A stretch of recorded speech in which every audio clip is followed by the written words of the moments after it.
takes a little bit of time for us to do it, but when we're doing progress estimates and things like that, traffic schedules would be the least of our concerns. Thank you. Thank you, Mr. Tucci. We'll move next to the request for parade permit. Mr. Shockley, you got the Lions Club parade. Yeah, for the Lions Club parade, Is he in charge of it, Dick? He is in charge. Okay, all right. That's what I heard. to close off from Market to, we go on Monroe, there's the old gym. We start there and go down to Market and come back up Franklin to High Street, close the streets off between those two. And that way we can have the parade. Normally I get with Aaron and find out exactly, he wants to know exactly when the parade will start, and everything.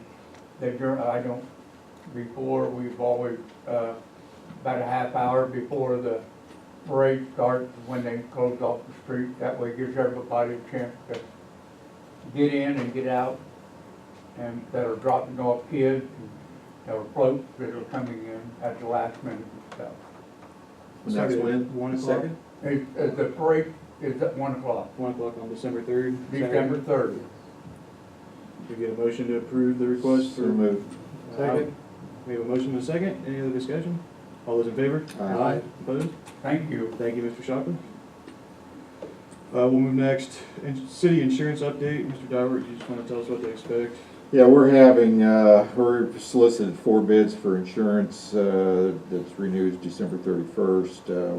I'm to have those proposals on Wednesday, and I'll provide, the mayor and, Board of Works member Bradshaw's synopsis, so they can consider those at the next Board of Works meeting. I believe it's on December the 5th. Yes, sir. So we have to act on it at that time. You do. It renews December 31st.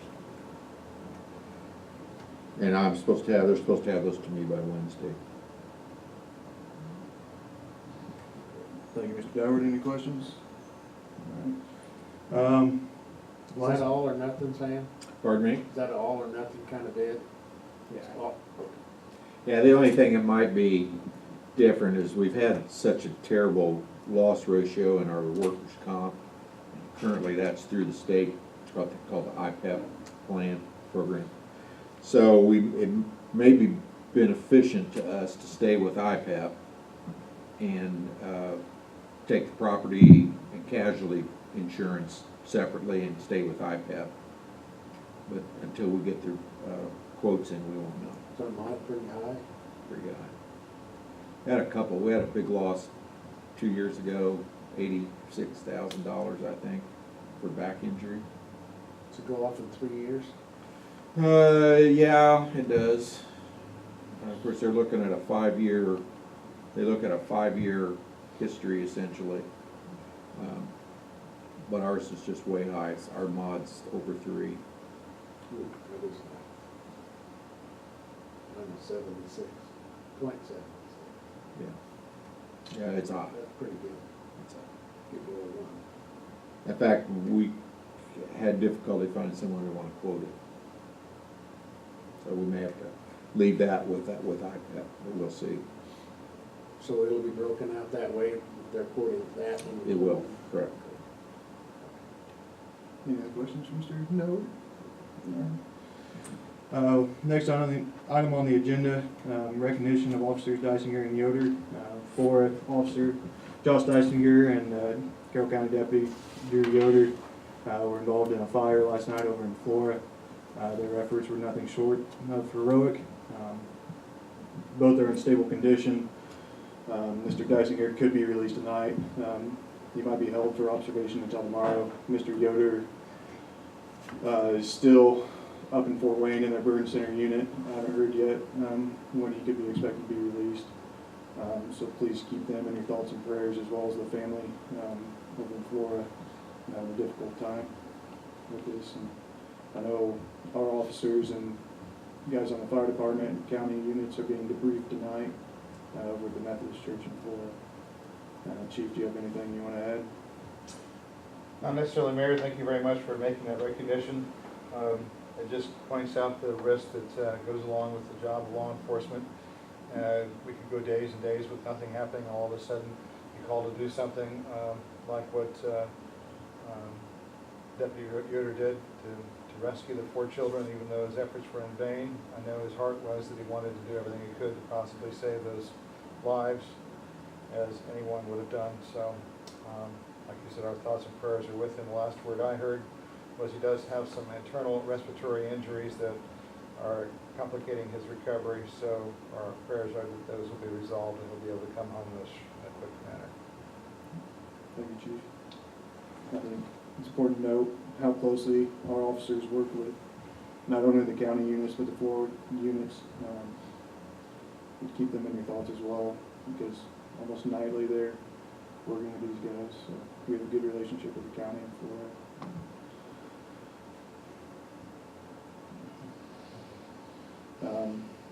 Go on to miscellaneous business. Mr. Bradshaw, do you have any comments, requests? Mr. Dyward? No. I would like to thank Mr. Watson, Mr. Bradshaw, the water department for trenching out that alley, getting some electrical lines in so that there's some conduit, so during festivals it'll be a lot easier to plug in and go. So they were out there last week.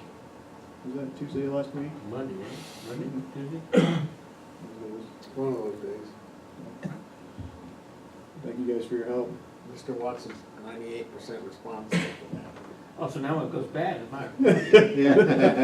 I want that on the record, right? Ms. Aldridge, do you have anything? Yeah. Public comments? Yes, sir. Question about the well save a lot, is it operational now? No, they're looking at, we had one sample come back. Okay, so we have, yeah, it's confusing. So there's the well, then the raw water line, and then the pump house. We're getting back samples at the pump house. They tested the well, the sample came back good. Then we tested from the raw water line. We had one that passed. We did another one just to check, and that one failed. I believe we pulled another sample, but I can't remember. Craig would be a better person to ask. Right now, he anticipates next week for it to be online. So maybe contamination in pipes after the well or something. Right, and really, we chlorinate at the pump house, but this is just a back T test that you have to pass for IDM to sign off on it. Is what I've said accurate, Mr. Churchy? Yes. Okay. And how many gallons per minute we get out of that one? 200 to 250, not, It's better than nothing, isn't it? it is, but it's not. A little better than nothing. Do we have enough financing to do this $1 million we need to do on this temporary stopgap? Probably not. So we're going to bond once, because you don't know what your big bond's gonna be. You need to bond once just to get us by. Quite possibly. Yeah. But that could be another year yet, to get all the process done. For the, construction and everything else. I don't know how long a bonding process normally takes. I'm guessing a few months. Yeah, usually, it's a 60 to 90-day process to get all the way through. It depends on how many public hearings you have and that sort of thing. I think overall, there's probably some other options out there, but I think would be to the best interest of the financial consultant to speak to. Yeah, I think what is kind of, you won't share it, Shane, but what we talked about is having the financial consultant in and the engineer, and so we can say, okay, here's what we're looking at, what do we need to do, where are we at currently, what can we do, what don't you think we can't do, how is this going to affect our bond rates, timing, whether there's any temporary forms of financing to do this, so we don't have to go through the cost of bonding 2 or 3 times or whatever. So I think there's a lot of scheduling that we just don't know yet, and so I don't know if you set that up yet, Shane? Not yet. Okay, because we're talking about having UMBA come in and say, here's where we are, and here's where you may need to go. Well, So we're thinking about this might be a stopgap, might give us 5 years. Well, I think it's, we're planning on 5 years, if, assuming that North Wellfield works, we're thinking 5 years before, 3 years optimistically, but more than likely it's gonna be 5 years before I think the construction's done. Does that seem? No, I mean, the stopgap we do back here, you think will be able to get us 5 years of water for the expansions, having IPC and everything? What we have I now. don't know. It's I don't gonna think do that would that. cover the expansion. We're looking at staying at a peak day of approximately 1.5 million gallons of water a day. We're not looking with this expansion, or with well 3, with going anything above 1.5 peak day, or whatever our current peak day is. Because if they use more water, that means we gotta treat more water, and I don't think we're certainly in a position to do that. So it's basically to keep us where we're at now, so we don't, so if there was some kind of critical issue, whether you'd have a well fail, or you'd have a big fire, or, you know, whatever could happen, you're at least gonna be able to maintain the level that you're at today. So it's gonna be 3 to 5 years where we can bring a big company that needs a lot of water. Or Well, IPC even- can expand again. Even then, I mean, IPC is looking at, part of our expansion, we're looking at adding 1.5 million gallons of water a day. IPC is requesting 1 million gallons of that. The TIP district, besides IPC, is looking at 450,000 gallons of water a day. So the capacity would be 450,000 gallons of water a day. You couldn't bring in another IPC, maybe a smaller food processor, but we also have to look at the sewage side of it too. And with our expansion, I don't think we can accommodate some of the proposed projects that I've heard for out of the TIP district, if it's food processing, just because it's, I mean, if you're dealing with corn and beans, you're gonna have a lot of sewage coming down. Mr. Turchi, correct me if I'm wrong. I think your statement's fine. The only thing you need is a big knife, cut the red tape, will be all right. We cut the government red tape to get it done. No, I would disagree. I don't think that's our limiting item for, especially for sewage treatment, for a company to come in. The loads of one of the companies that was thinking about moving here, we're looking at a lot more sewage capacity that we don't have currently, and I don't think we're planning to have with the expansion that we're planning. I could be wrong, Mr. Turchi. I don't know how much outside of what IPC is asking in addition that we're creating a buffer for. Oh, we're creating, basically, I think you'd have 500,000 to maybe 750,000 gallons a day in buffer. And available. sewage, That's not very much. no. I mean, what do we take in about 1.5 million gallons of sewage a day, maybe slightly over that, Well, the average day is actually under that, that's what your capacity is. or peak day. Yeah, 1.3 but- is what they take in. Well, we know we gotta do something, and we know we gotta do it, the sooner the better, because we know these things are coming, so it's not like it's a big gamble. It's Well, I a big think gamble if we don't do something. there's two things that we have to do. One's the expansion, that's long-term, that will help with IPC's expansion and some growth in the industrial park. A more pressing issue, at least for me, is making sure that we have enough water to get us by until that expansion happens. And that means if well 4 goes down, which is likely the first one to go down, that we have capacity to fill it. And that we make sure we meet IDEM's regulations with whatever if one of our most capacity well goes out, that we still have enough to fill it, or what's that called? Just your firm capacity. Firm capacity. Yes.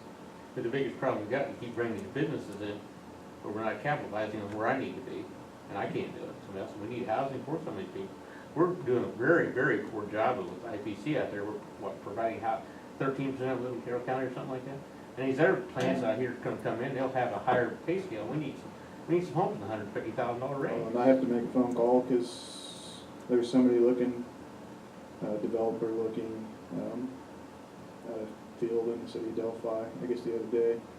I need to give him a call, that's on my to-do list to see what's going on. That's a long-term great benefit of this, all this. The factory does fine, but we need the people. I don't disagree. I have a piece of paper taped to my computer that says 450. That's the amount of homes that would get us up to a population of 4,000. And I get to look at it every day. And then I do all my other stuff. It doesn't do me any good, but it's there. Think the tax dollars those people pay. Well, you get more tax dollars though from your industries and your commercial, for percentage-wise, maybe not, well, percentage-wise you do, because you don't have the 1% property tax cap for them, you have 2 or 3 depending on what kind Yeah, of. but you, all industry comes down to you give them tax abatements and get down to the bottom line, what do you have left? That's- We get no, I'm not about to argue county stuff. Making jobs is not Carroll County's problem, because our unemployment rate is really quite We good. need people. We need people. yes, we do. And so, Qualified people. if we get people, they're very content, we got an easy commute to Lafayette, we just need people to come here and live. And in order to do that, you gotta have adequate utilities, you gotta have a inventory of appealing homes for them to live in. And you have to create that environment that says, okay, I'm willing to live in Delphi and drive to Lafayette. And, you know, I'm less, personally, and I always have been, less concerned about developing business. Our problem now, as I see it, is that we've got a utility that is dependent on one industry. And it's, you know, and I'm grateful for that industry and all that stuff, but, you know, it kind of puts us in some form of jeopardy. Well, I mean, we saw with our last bond rating, that we didn't get a perfect bond rating because we're so dependent on one industry to pay our water and sewer. I could see 50 homes right now in the area in $150,000 to $200,000 range would be sucked up in 18 months, 2 years. I think you would be surprised at how quick they could go. Just drive to Brookston, look at the ones up over the hill there. They've got one under construction all the time now. out of- Oh, yeah. out Oh, yeah. of my farm. And those homes bring in children. That's gonna help the school That's corporation. right. People is the key. Yeah. People's the key. Yeah. People's the key. They buy stuff at your hardware store, they buy insurance from me. You know, somebody might get their truck redone at Dick's Place, you never can tell. But, you know, people's the key. That's just, you gotta have people. Well, you can choose, I mean, you can go after people or business. But we're probably in a better position to go after people than go after business. And I think those people will generate a lot of retail and things like that. But they'll also, if we have skilled people, the number one reason for locating a business, especially a manufacturing or technical business, is labor. That's the number one thing. If you don't have people available who can take those jobs, they won't come here. That's right. And That's even, number I mean, one. even Lafayette's having a hard time Right. finding. And adequate housing when they get here. That's part of it, certainly. Yeah, that's but part of the circle. You gotta get the business to come, and then people come and they'll get go into looking for the houses and stuff like that. But if we can't draw people into our community, we can't draw businesses into our community. And one of the things that smaller communities like ours have always at a disadvantage, because the industries that you get are looking for the absolute best deal. So they know that they can come into a small community that's absolutely desperate for economic development, and they give away the store, or they get an industry that's really not stable, and that doesn't last for a long period of time. And then you end up paying the price for that, because you get a lower skill set, and that business is here only because of the most Economic basic impact. economic advantage they can get, which doesn't spell well for a little community like that.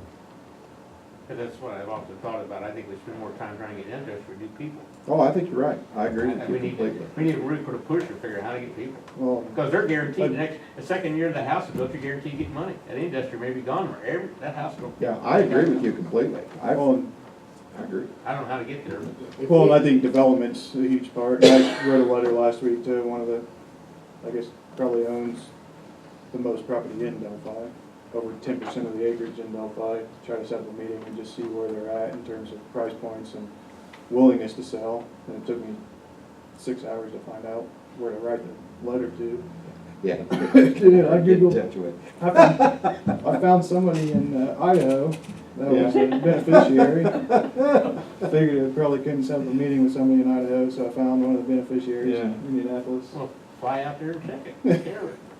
I don't know if they have airports out there. You know, Jeff, I think we ought to the city ought to look at the possibility of adding the same tax incentives to developers, to residential home developers, as you do to an industry.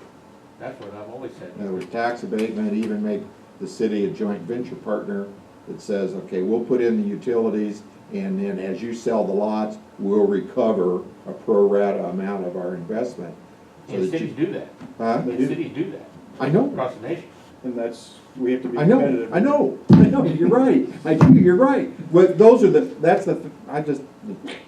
economic development. yeah, it is, it is. That's what edit funds are for.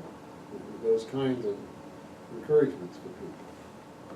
Yeah, I thought we've chased industry when we've just really been wasting our money to chase industry. We need to get people here. Like Bill Bradshaw told me once, he said, realize we're a bedroom community to live yet, why don't we start acting like it? He said, I think the opportunity is there to bring people in. Yeah, is there a shame in being a bedroom community? I don't think there's a shame to it.